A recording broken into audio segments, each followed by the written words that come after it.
अस्सलाम वालेकुम, आप देख रहे हैं गूंज। और सुप्रीम कोर्ट में कल 6 मेंबर बेंच बैठेगा और सरबराही में of course chief justice Pakistan Qazi Faez Isa. और ये 6 मेंबर बेंच 7 से 6 हुआ था। हमें याद रखना चाहिए कि याया अफरीदी साहब ने जस्टिस याया अफरीदी ने डाइसेंटिंग नोट लिखा था। ये तो हो गया कल के मामला, लेकिन एक दिन पहले ही इस्लामाबाद हाई कोर्ट में आज काफ़ी खलबली मची। और वो इस वजह से मची क्योंकि जो जस्टिस बाबर सत्तार साहब हैं उन्होंने आज PTA, FI और पेमरा की 5-5 लाख रुपए के जुर्माने किए। और उन्होंने कहा अब सरकारी पैसों नहीं दिए जाएंगे, आप अपने जाती खर्चे में से देंगे। 5-5 लाख रुपए जुर्माना आयद किया। और ये पिटिशंस थी कि इनको रिक्यूज कर देना चाहिए बाबर सत्तार साहब को, और उनको ये केस चाहिए, ये जो ऑडियो लीक्स वाला केस है। और PTA के हवाले से तो आप पता ही है कि उनको बताया गया। और मगर FI ने आज कहा क्योंकि आपने खत लिखा है इंटेलिजेंस इदारों के हवाले से तो आप ये केस ना सुनिए। तो उन्होंने कहा आप क्या इंटेलिजेंस एजेंसीज के लिए प्रॉक्सी का किरदार अदा कर रहे हैं। तो ये एक मामला था जिसमें काफ़ी उसके बाद एतजाज एहसन साहब ने बड़ा जस्टिस बाबर सत्तार साहब को बड़ा अप्रिशिएट भी किया। साथ साथ IB के हवाले से भी उनको समन किया गया है। IB के जो जॉइंट चीफ हैं उनको बुलाया जाएगा नेक्स्ट समन पे। और उसके अलावा हमने देखा आज धुआंधार तकरीरें हुई इन पार्लियामेंट। आज नेशनल असेंबली में बड़े धुआंधार खिताबात हुए। पहले सुनते हैं असद कैसर साहब क्या फरमा रहे हैं। हम चाहते हैं कि मुल्क में सिविल सुप्रीमेसी हो और कानून अपना बना ले। मैं इस हवाले से अभी जो सब कुछ हो रहा है मैं ये पूछना चाहता हूं कि क्या बुनियादी वजह है कि हमें जलसे करने नहीं दिया जा रहा। इसलिए आज मैं इस नुक्ते पे स्पीकर साहब मैं बहुत एहतराम करता हूं, चूंकि मैं भी इस पोजीशन पे रहा हूं। मैं कोई डिस्ग्रेस या वो करना नहीं चाहता, लेकिन हमें जलसो जुलूस की इजाजत किस कानून के तहत नहीं दी जा रही है, किस वजह से जो है ना ये हमें दीवार से लगा रहे हैं। मैं बिल्कुल कैटेगरिकली हम तो ये हाउस चलाना चाहते हैं, हमने फैसला किया कि हम बिल्कुल चलाना चाहते हैं, बावजूद कि हमारे बहुत सीरियस कंसर्न है। हम समझते हैं कि 47 की पैदावार हुकूमत है।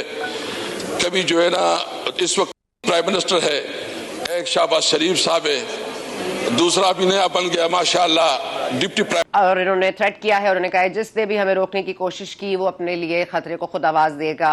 और वो इसलिए कह रहे हैं क्योंकि वो मिलियन मार्च करेंगे और 2 को करेंगे वो कराची में, और उसके बाद 9 तारीख को वो करेंगे, 9 मई को वो करेंगे पेशावर में। और उन्होंने कहा कि हमारे जलसों में किसी को मदाखलत नहीं करने दी जाएगी। ये जलसे कैसे, जैसे PTI को रोक लिया जाता है, चाहे क्या फजल रहमान साहब को भी रोक लिया जाएगा? क्या ऐसा हो सकता है? फजल रहमान साहब से भी क्या बातचीत का जो कॉरिडोर है या कोई दरवाजा है वो भी खोलना चाहिए हुकूमत को? पंजाब में आपको पता है कि किसान जो है वो सरापा एहतजाज हैं। और उसके बाद आज डंडा लाठी क्या नहीं हुआ उनके साथ, लेकिन वो अज़मा बुखारी साहबा कह रही हैं कि पॉलिटिक्स को बीच में ना लाया जाए, सियासी खेल ना खेले जाएं और इसको सियासत की आड़ में इसको इस्तेमाल ना किया जाए जो किसानों का कॉज है। But I think that requires attention immediately. But उसके अलावा हमारे पास ज़ाहिर आज नेशनल असेंबली की स्पीचेज़ हैं, हमारे पास कल का सुप्रीम कोर्ट का केस है और आज के बाबर सत्तार साहब के कॉमेंट्स हैं। लॉट्स टू प्ले विद, तो हम बात करेंगे। हमारे साथ मौजूद हैं तैमूर झगड़ा साहब फ्रॉम PTI, हमारे साथ मौजूद है फ्यूजुल्लाह न्याजी साहब। No need for introduction. बहुत शुक्रिया न्याजी साहब, आपने ज्वाइन किया। बहुत शुक्रिया झगड़ा साहब, आपने ज्वाइन किया। कामरान मुर्तज़ा साहब विल जॉइन अस शॉर्टली। आज 35 मिनट बोले मौलाना फजल रहमान साहब और 35 मिनट में PTV ने कट भी नहीं किया, कहीं कहीं म्यूट हुआ, बट मोर और लेस वो स्पीच सुनी गई। सिलेक्टिव ट्रीटमेंट हो रही है झगड़ा साहब। आपकी इतनी बड़ी बड़ी स्पीचेस तो नहीं चलाई जाती हैं, तो फिर आप लोग ही कोई मुज़ाकरात करें JUIFA के साथ, उनके मिलियन मार्च में मिल रहे हैं, क्योंकि वो तो कह रहे हैं हमें अगर किसी ने रोका तो अपनी मुसीबत को खुद ही आवाज देंगे। मैंने मौलाना साहब की स्पीच तो नहीं सुनी, लेकिन अगर वो कट नहीं की गई तो ये अच्छी बात है। उसका खुलासा मैंने जरूर अखबार में देखा है और जो 2-3 बातें कही गई हैं वो तो मेरे ख्याल में काबिल दीद हैं। जो उन्होंने PTI के प्रोटेस्ट करने का जो उन्होंने ये कहा कि इस मुल्क को बनाया भी जमहूरी कुव्वतों ने है और उसको चलाना भी चाहिए। मेरे ख्याल में जो सारे पॉलिटिशियंस के लिए टेस्ट है वो ये है कि वो एक बार प्रिंसिपल पे खड़े रहे, क्योंकि किसी हद तक ये इल्जाम तो हर पार्टी पे लग चुका है कि प्रिंसिपल पे वो खड़े रहते हैं कन्वीनियंस के वक्त पे। लेकिन जहां पे पाकिस्तान पहुंच गया है मेरे ख्याल में we can forgive and forget, but to do that लोगों को ये क्लियरली फैसला लेना पड़ेगा कि हम तारीख के किस तरफ खड़े। आयरॉनिकली जो मौलाना साहब के राइट हैंड पे जनाब बैठे थे नूर आलम खान साहब, उनके 38,000 वोट 1,38,000 किए गए हैं। शायद मौलाना साहब को ये नहीं पता, लेकिन उन्हीं कुव्वतों ने किया होगा ना जिनसे मौलाना साहब का गिला है। ठीक है, तो ये कॉन्ट्रडिक्शंस हर जगह है, लेकिन अगर मुल्क ने आगे जाना है तो ये जो इम्पास है, इस इम्पास को सॉल्व करना जरूरी है, इसमें कोई शक नहीं है। झगड़ा साहब, तो फिर क्या झगड़ा है आपको मौलाना साहब से? फिर आप उनकी मिलियन मार्च में आप उनका साथ दें, साथ मिल जाएं, दोनों का एजेंडा तो एक नहीं, है। आई थिंक झगड़ा दोनों नहीं, वो देखें दोनों पार्टीज जो है वो फंडामेंटल राइवल्स रही हैं पॉलिटिकली केपी में बहुत टाइम से। सबसे बड़ा वोट बैंक हमारा है, और फिर उसके बाद अगर एक और पार्टी है जिसकी स्ट्रीट पावर है और जिसका एक्चुअल एक वोट बैंक है, वो जेयूआई है। जो बाकी पार्टीज केपी में होती थी, एएनपी या जो जिस एक वक्त में पीपल्स पार्टी या पीएमएलएन का वोट बैंक होता था, दे हैव बीन डेसिमेटेड। तो देखिए ऑब्वियसली जो दो पार्टीज अगर पोजिशन्ड होती हैं to be rivals to each other, वो फिर उनको जोड़ना और एक मिनिमम कॉमन एजेंडा पर चलाना भी इतना आसान नहीं होता। आप क्लियरली देख सकते हैं कि इस पर पीटीआई की दो राय है अंदर। मुझे ये व्हेन आई से दिस, तो I am not revealing any state secrets, लेकिन आई थिंक इस वक्त ये तो जरूरी है, और ये आप देख सकते हैं कि वी ट्राइंग। मैं असद कैसर साहब को दाद दूंगा कि उन्होंने ये इनिशिएटिव उठाया। पीटीआई पे तनकीद की जाती थी कि हम बाकी पॉलिटिकल पार्टी से बात नहीं करते, और मेरे ख्याल में बड़ा अच्छा स्टेप लीड किया असद कैसर साहब ने, और बिल्कुल सही एजेंडा पे किया। और वो एजेंडा क्या है? रेस्टोरेशन ऑफ डेमोक्रेसी भी। मेरे ख्याल में इसमें कोई शक नहीं है कि इतनी लंगड़ी लूड़ी पाकिस्तान की चेकर्ड डेमोक्रेसी भी कभी तारीख में नहीं रही, और रूल ऑफ लॉ। मुझे तो हंसी आती है जब पीएमएलएन वाले कहते हैं कि अगर आपको कोई गिले हैं तो आए कानून साजी कर लें। भाई किस चीज की कानून साजी आपने करनी है? आइन में लिखा है 90 दिन में इलेक्शन हो, वो इलेक्शन 400 दिन बाद होते, तो हमें तो छोड़ें जो common citizen. Jagra sir, let me come back to you. Let me come back to you. I just want to include न्याय साहब also. न्याय साहब ये फरमाइएगा, क्योंकि आपकी तो मुलाकात हुई नवाज शरीफ साहब से, क्या आपका मशवरा था ये डेप्यूटी प्राइम मिनिस्टर इसहाक डार को बना दें? और ये क्या सच है कि कोई शरीफ हाउस में कोई कोल्ड वॉर चल रही है, या शीन और नून अलग हो गए हैं? ये आपने, मुझे लगता है, कोई वहां पे किया है, कोई आइडिया आप दे रहे थे 2018 का इलेक्शन खुलवाओ। मेरा ख्याल है ये वाला आइडिया भी आपका था। माई डियरेस्ट सना, आप थोड़ा बहुत मुझे जानती हैं, मैं ऐसा मशवरा जिसमें इज्जत नफ्स आदमी की जो है वो स्मैश हो रही हो और बच ना रही हो, और उसकी वो इज्जत नफ्स जो है वो जिसको कहना चाहिए कि टक्के टोकरी हो रही है, वो मशवरा मैं दूंगा।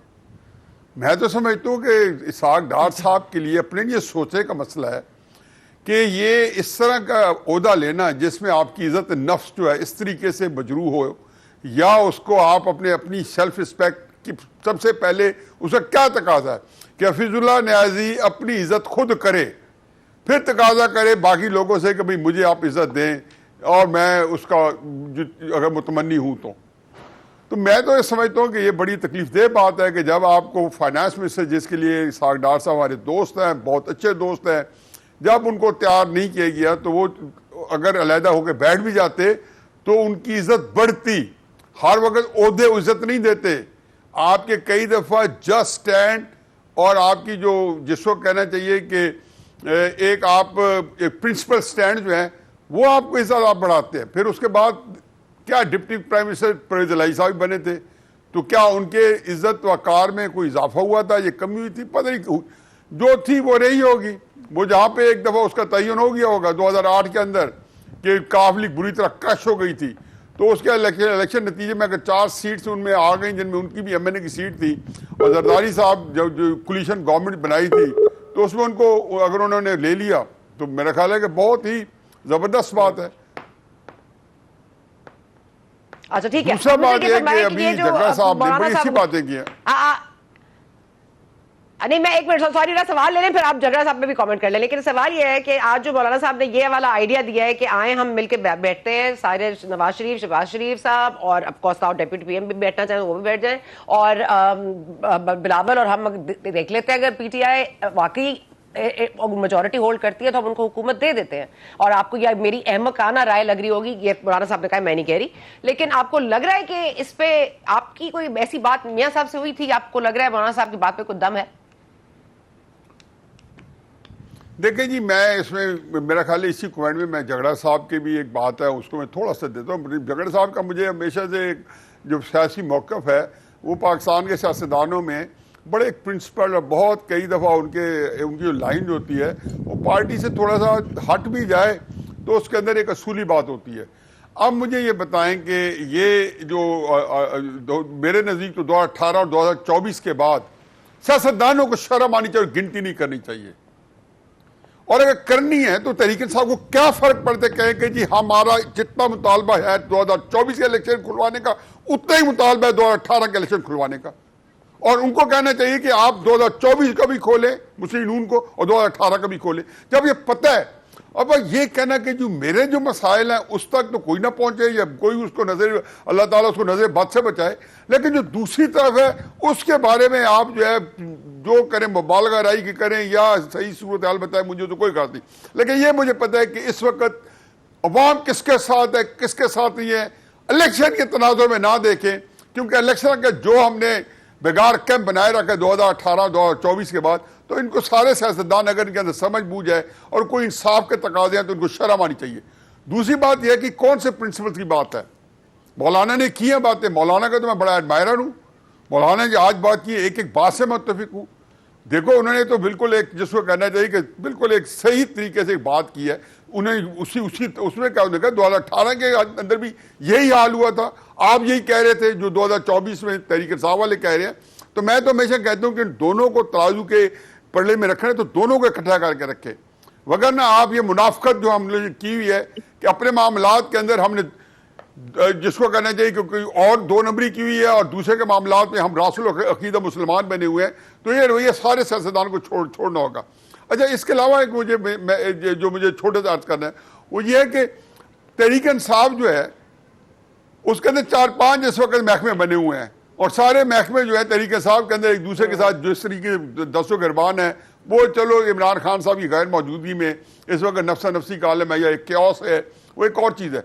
लेकिन रोज़ाना की बुनियाद पे जो उनका एक तगड़ा ओपिनियन आया है और जब से आ रहा है वो तो एक ही बात है, एस्टेब्लिशमेंट के साथ में बात करनी है और एस्टेब्लिशमेंट से हट के बात नहीं करनी। मुझे एक बात बड़ी इंपॉर्टेंट बताने लगेगी जिसके मैं कहता हूँ कि तहरीक इंसाफ में इमरान खान साहब खुद फरेबी का शिकार है, और शऊरी तौर पर लाशऊरी तौर पर मुझे उसका नहीं पता। इमरान खान साहब ने ये कहा है और ये बात तहरीक इंसाफ ने अकीदे के तौर पर अडॉप्ट की है कि मेरा तो नैरेटिव ही नवाज शरीफ के और जरदारी साहब के खिलाफ था या उनकी गलत बातों के खिलाफ था।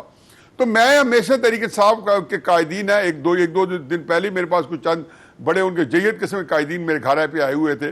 मैं उन्हें कहा कि यार मुझे एक सिर्फ बता दो कि 1996 से लेके दिसंबर 2021 तक आपका तो यही था, नवाज शरीफ मुखालिफ था जिसके ऊपर तहरीक इंसाफ ने वजूद में आई या आपने एक नैरेटिव किया और रास्ते को, और इसी को इमरान खान साहब कहते हैं कि अगर मैं इसके पीछे हटा तो तहरीक इंसाफ रुल जाएगी या मैं जो पॉपुलैरिटी है वो मेरी रुल जाएगी। तो भाई वो पॉपुलैरिटी कहाँ थी? एक ज़िमनी इलेक्शन देके 2018 के इलेक्शन की एक्सेप्शन को निकाल भी दे तो 2018 के इलेक्शन में इमरान खान साहब की अपनी छोड़ी 2 सीटें पेशावर में और लाहौर में वो हार गए। कोई ज़िमनी इलेक्शन देके जीत रहे थे। नवाज शरीफ साहब 25 नवंबर 2007 से लेकर दिसंबर 2021 तक इस तरह तब तराक के साथ खसूं पंजाब में नंबर 1, नंबर 2, नंबर 3 नौशहरे के अंदर वो उनका जो वली थे इख्तियार वली साहब वो जीते, कोई मामूली वाक़यात नहीं थे। तो ये बात इनको खुद इंट्रोस्पेक्शन करनी थी कि ये बयानिया जो इमरान खान साहब ने कहा हुआ है ये खुद फरेबी है, ये नहीं कामयाब हुआ था। हाँ, अब जो बयानियों कामयाब हुआ है कि इमरान खान साहब के 7 खून माफ कर दिए, उनका बदतरीन दौरे हुकूमत लोगों ने भुला दिया, साइफर झूठ था सच्चा था इसके बारे में बहस हो रही है, लेकिन इमरान खान साहब ने जो वादे किए थे 2018 के इलेक्शन के लिए किसी एक ने उस पर सवाल नहीं किया। ये वो सारी बातें हैं जिसमें पता चलना चाहिए कि जी नैरेटिव जो था वो नहीं था जिसमें उन्हें पॉपुलैरिटी मिली, ये था जिसकी पॉपुलैरिटी मिली कि इमरान खान साहब एसोसिएशन के खिलाफ जब सीना तान के बोले तो उनको वो पॉपुलैरिटी मिली। नवाज शरीफ साहब जब इमरान खान साहब का रोल अदा कर लिया कि एसोसिएशन के मोहरे की हैसियत से या शहबाज शरीफ साहब ने, तो उनको वो गैर मकबूलियत जो इमरान खान साहब के पास थी उनके हिस्से में आई। ये बीबीए सारा हिसाब किताब है। बाकी मुझे जो हिसाब किताब ये 2018 2024 का लिख करते हैं तो वो इतना मेरा रियाजी जो है वो स्ट्रॉन्ग नहीं है कि मैं कैलकुलेशन करके बताऊं कि जी 300 में से 800 सीटें तहरीक इंसाफ की है, 500 है, या मुस्लिम नून की कितनी है। असल में हकायक से हमारी इलेक्शन में प्रोफेसरली यानी कि they just worsened. They have just worsened. ठीक है, एक आखिरी बात है, निचोड़ दूं कि एस्टैब्लिशमेंट से जो बात कर रहे हैं ये मुनाफकत है कि एस्टैब्लिशमेंट से बात कर रहे हैं और सियासतदानों से बात नहीं करते। इनको वही मौलाना वाली बात करनी है कि सियासतदानों के साथ मिलकर बैठना होगा अगर ये संजीदगी के साथ सियासत करना चाहते हैं तहरीक इंसाफ वाले। ठीक है, तैमूर झगड़ा साहब, आपको लगता नहीं है कि एस्टैब्लिशमेंट के हवाले से बात करनी है या एस्टैब्लिशमेंट से बात क्यों करनी है फिर? क्योंकि आपने अगर 35 मिनट के अप्रिशिएट किया कि उन्होंने बिल्कुल सही बात की, फजल रहमान साहब ने तमाम बातें उनकी दुरुस्त थी। उन्होंने ये भी कहा है कि हम एक बिल्कुल ही अनसेफ रियासत बन गए हैं, यहाँ पे जंगजू हैं, यहाँ पे और भी चीजें हैं। उन्होंने डीटीपी के हवाले से बहुत बात की, उस बाढ़ की बात की जो हमारे बॉर्डर पे है। तो इन तमाम तर चीजों को आपको नहीं लगता कि then all politicians should sit down together? Why do you want to talk to the establishment only? नहीं, मेरे ख्याल में ओनली का लफ्ज गलत है। मैं 2-3 चीजों को जो है वो रिस्पॉन्ड करता हूं। देखिए, पहली बात तो ये है कि जहां तक प्रिंसिपल पे खड़े होने की बात है, ये लाजिम है पार्टीज पे भी, इंडिविजुअल्स पे भी। बहुत से लोग बड़ी अच्छी बात करते हैं, लेकिन the moment they get there 2 pounds of flesh, वो अपनी पोजीशन चेंज कर देते हैं। केपी के ये एक और पार्टी के लीडर हैं, उन्होंने मौलाना साहब से तगड़ी बातें की, लेकिन एक सेनेट की सीट वो भी पराए सूबे से ली, बातें चेंज हो गई। ठीक है, पहली बात। मैं हफीज नियाजी साहब से बिल्कुल एग्री करता हूं। अगर किसी ने 18 का इलेक्शन 24 के साथ खोलना है, 18 का भी खोल दे, 13 का भी खोल दे। अगर कुछ हुआ एक बार पता चल जाए ना कि क्या हुआ है, जिसने जितना खोलना है वो खोल दे। लेकिन ये मैं साथ जरूर कहूंगा कि हम आगे बढ़ेंगे when we take care of today, लेकिन जरूर खोल दें, 18 का खोल दें। अगर हम जो है एक्चुअली आगे बढ़ने की कोशिश कर रहे हो, कोई कह रहा है कि इस गुनाह के साथ इस गुनाह का भी हिसाब कर दें, तो बिल्कुल कर दें। जहां तक एस्टैब्लिशमेंट देखिए से बात करने की बात है या सियासतदान से बात करने की बात है, सियासतदान को बात तो सियासतदान से करनी चाहिए। और मेरे ख्याल में जो इमरान खान का चैलेंज रहा, ये नहीं कि उन्होंने नवाज शरीफ या मौलाना फजल रहमान के साथ कभी काम नहीं किया। मुझे याद है, मैं लंदन में रहता था, MBA कर रहा था, वहां पे क्या नवाज शरीफ, मौलाना साहब, इमरान खान साहब APDM का हिस्सा नहीं थे मुशर्रफ की डिक्टेटरशिप की आखिरी दिनों में? लेकिन शायद उनका ही पास्ट हो कि खान साहब, मुझे जो लगता है कि जो कन्वेंशनल पॉलिटिशियंस थे या कन्वेंशनल पार्टीज थी, उन्होंने शायद उनको बहुत ज्यादा बहुत जल्दी डबल क्रॉस कर दिया, और उनके जो फंडामेंटल वैल्यूज हैं वो लोगों की परसेप्शन में स्टेटस क्वो को रिप्रेजेंट करते हैं। उसके बावजूद सियासतदानों से बात करनी चाहिए, इवन अगर वो मिनिमम कॉमन एजेंडा पे। और अगर आप देख लें कि जो पार्टी की ऑफिशियल लाइन है वो इसको नेगेट नहीं कर रही, और अगर करती भी तो मेरे जैसे सियासतदान कहते कि जमहूरियत पे, आईन पे, इस पे जरूर उनसे भी बात करें, but that's also the official party line. अगर एस्टैब्लिशमेंट का रोल जो है वो अपने डी फैक्टो रोल से, आपने एक और चीज पूछी थी कि एस्टैब्लिशमेंट से बात क्यों करनी पड़े, इस पे 2 राय जरूर हो सकती है। मैं कहूंगा ये सिर्फ कि अगर उन्होंने एक रोल अस्यूम कर दिया है जो उनके कॉन्स्टिट्यूशनल रोल से बढ़ के है, जिस पे टीवी पे सेंसरशिप के बावजूद हर कोई बात कर रहा है, तो maybe then they need to be part of the equation, although I think जो solution की तरफ हमें जाना चाहिए, अब no doubt, वो यही है कि हर कोई अपने कॉन्स्टिट्यूशनल रोल की तरफ जाए। और लास्ट बात मैं सिर्फ ये कहूंगा, सिर्फ हफीज साहब, मेरे ख्याल में खान साहब की जो पॉपुलैरिटी राइज हुई है ना, वो बयानिए से नहीं, वो उनके एक्शन से है पिछले 2 साल। वो एक प्रिंसिपल पे खड़े नजर होए आए, जैसे आपके बेटे नजर होए आए, और उन वजह से ठीक हो गया। अवाम की रिस्पेक्ट जितनी उनके लिए राइज हुई है, लोग ठीक है, ऐसे टाइम में लोगों की झगड़ा साहब, ओके, आपका weaknesses पॉइंट आ माफ गया। कर- न्याय साहब, ओके ओके, हाँ ओके, शॉर्ट रखेंगे। न्याय साहब, ये एक तो खरीदो फरोख्त का जो इल्जाम लग रहा है, बार बार पैसे इस्तेमाल हुए, असगर खान केस में भी पैसे इस्तेमाल हुए, लेकिन इस बार तो कह रहे हैं जी वो असेंबलियां खरीदी गई, कितने में खरीदी गई, वो वाली असेंबली पर शेखुपुरा वाला इल्जाम जावेद लतीफ साहब भी लगा रहे हैं। तो क्या करें, यहाँ पे खरीदो फरोख्त का भी बाजार गर्म रहा।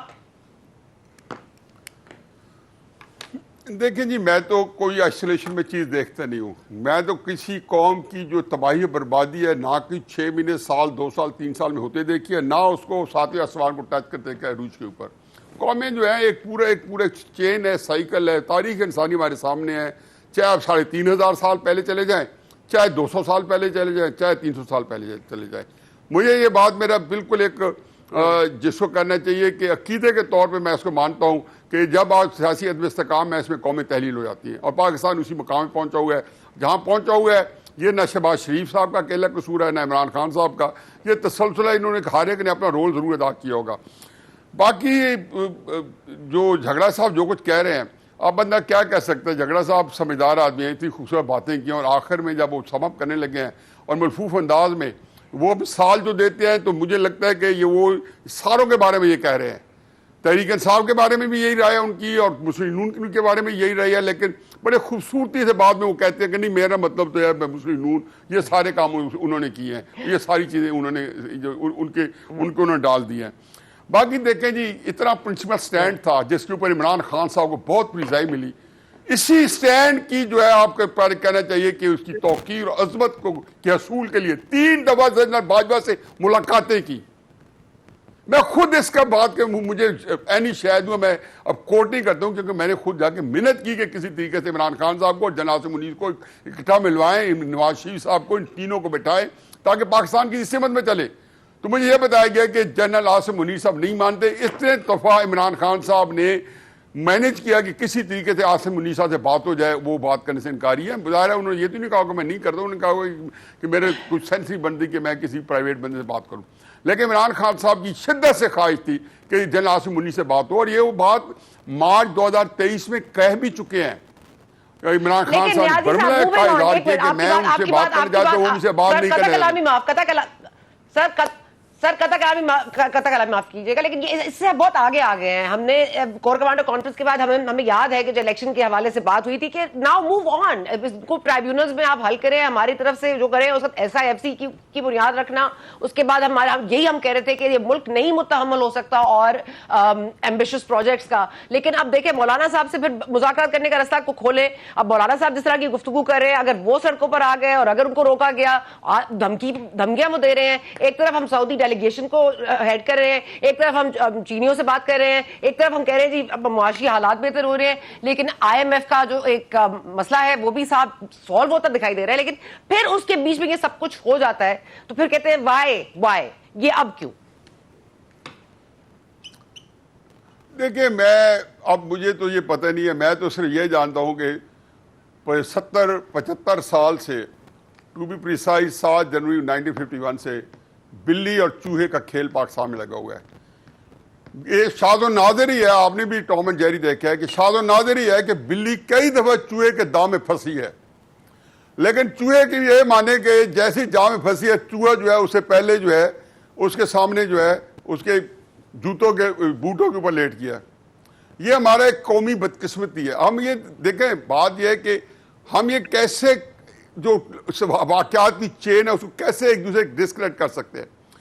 जब हम इमरान खान साहब के साथ जो ज्यादती हुई उस पर जब हमारा दिल पसीज जाता है, तो हमारी सफाकी देखें कि हमें नवाज शरीफ साहब के साथ जो कुछ होता रहा है, और एग्जैक्टली देख लें कि कौन सी मद है जिसमें नवाज शरीफ साहब के साथ इससे 3 गुना ज्यादा नहीं हुआ।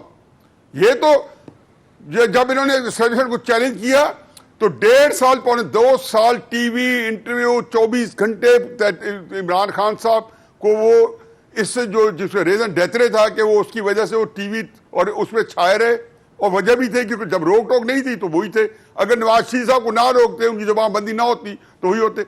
नवाज शरीफ साहब की माने के 20 अक्टूबर 2020 के अंदर जब PDM का जलसा जो तहरीक जिसके बारे में मैं अंदर से समझता हूं कि एस्टेब्लिशमेंट के बिहस पे शुरू की गई थी, उसको नवाज शरीफ साहब ने कैसे रंग में भंग डाला। और पहले जलसे में, पहली तकरीर में उन्होंने कहा कि मेरा झगड़ा इमरान खान साहब से हमारा नहीं है, मेरे मुजरिम जनरल बाजवा जनरल फैज हमीद है। आप लोग जब अपनी याददाश्त को खुरचे तो उसके बाद देखिए। अच्छा, अब मुझे बताएं कि इसके बाद आपने एक बंदे के साथ उसका पॉलिटिकल कैरियर तबाह कर दिया, उसको क्या कुछ हुआ, वो भी इल्जाम उसी पे लगे हुए हैं, और उसके बाद कहते हैं अच्छा भाई वो भी कर ले, चलो वो हम मेहरबानी करते हैं, लेकिन आगे चले। भाई आगे ऐसे तो नहीं चला जाता। आप मेरे से रिजॉल्व करना चाहते हैं तो मेरे ग्रीवेंसेस देखें, तो मेरा नुकसान पूरा किए बगैर कैसे आप चल सकते हैं? हम इमरान खान, मौलाना साहब को कौन बनाएगा? मौलाना साहब को कौन बनाएगा सर? पीटीआई को तो रोक मेरा ख्याल है उनको तो रोक रहे हैं। मैं वैसे आपको अंदर ही खबर बता दूं, ये मेरा अपनी एनालिसिस है, ये इसमें कोई ये न्यूज़ मेरे पास खबरें नहीं होती, मैं एनालिसिस को हमेशा खबर के करीब समझता हूँ। मौलाना और मौलाना फजल रहमान और नवाज शरीफ साहब एक पेज पे हैं, मेक नो मिस्टेक। बाकी चलें, इमरान खान साहब और फजल रहमान जो है पोल्स अपार्ट है आज के दिन भी।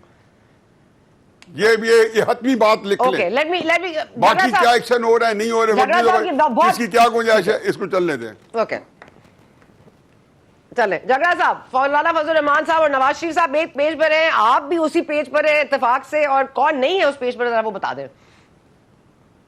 नहीं, पहली चीज तो ये कि नवाज शरीफ की पेज पे सिर्फ नवाज शरीफ की फैमिली होती है, और उससे याद आया कि इसाक डार को जो है वो मुबारकबाद दें डिप्टी प्राइम मिनिस्टर बनने की, और दो लोग रह गए, एक सफदर साहब, कैप्टन सफदर साहब, गवर्नर केपी की पोजीशन खाली है, और मेरे ख्याल में शहबाज विंग को जो है वो गवर्नर पंजाब की हमजा कैंडिडेट हो सकता है।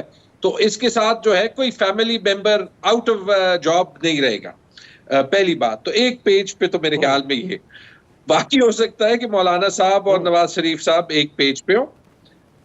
देखिए, मेरे ख्याल में इससे ज्यादा जरूरी है कि पाकिस्तान आगे बढ़े, और उसमें सना जो एक बात आपने की, चाहे बात सियासतदानों से करनी चाहिए प्रेफर्ड, चाहे एस्टैब्लिशमेंट को उसका हिस्सा बनना है क्योंकि वो डी फैक्टो रूल कर रहे हैं, ठीक है।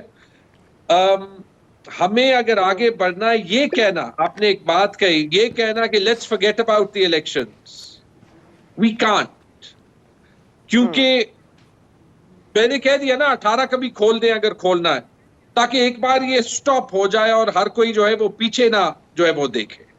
लेकिन जो फिलहाल हुआ है, अच्छा ओके, लेजिटिमेसी ऑफ गवर्नमेंट,